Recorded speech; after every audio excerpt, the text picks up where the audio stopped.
Batman is one of the most recognizable heroes in the DC universe, and even superheroes in general. Here, we will take some quick looks into the history of Batman. Batman first appeared in Detective Comics issue number 27. A year later, he received his own comic series in the year 1940. Many iconic Batman staples were revealed in later Detective Comics, such as Batman's utility belt, the Batarangs, the Batplane, later to be renamed the Batwing, and Bruce Wayne's backstory. Robin the Boy Wonder would then make an appearance in Detective Comics number 38. This general period in comic book history was known as the Golden Age. The Golden Age is where many great Batman villains got their start, such as Catwoman, Cavalier, and the Clown Prince of Crime, the Joker. Next is the Silver Age. The Silver Age spanned from 1956 to 1970. In the aftermath of World War II and the baby boom, parallels were drawn between comics and juvenile delinquency. The Comics Code Authority was formed to strictly regulate comic content and lived on until 2011. This was first seen in the Flash Showcase number 4. Now don't let the Silver Age come off as bad. In fact, many great comic books and superheroes were born from this era.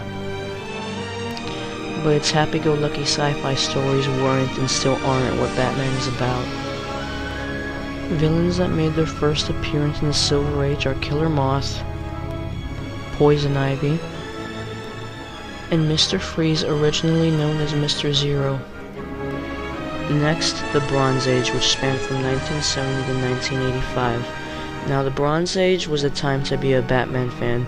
The comics were back to the original genre they were. No more weird space tales or anything like that.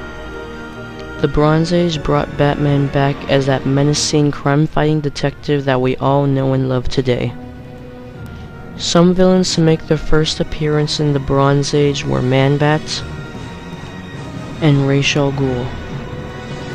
Ra's al Ghul later played a huge role in the plot of the video game Batman Arkham City.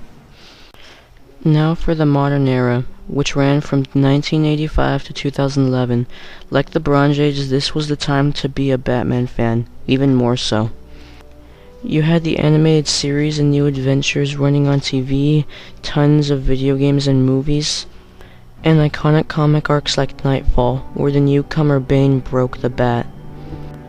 Nightfall was also part of the inspiration for The Dark Knight Rises, and when you got into the early 2000s, you had great villains like Red Hood, the identity thief Hush, and one of my favorite characters, Azrael, who had his name taken from the Angel of Death. Now I would talk about the New 52, but it's relatively new and nothing really major has happened yet. All the characters have been reconted and the stories are messed up, so even the big DC superheroes fans are kind of confused by that. To wrap things up, Batman is just simply put an awesome superhero. With tons of video games, movies, and books based after him, you can see him probably just about anywhere in American pop culture.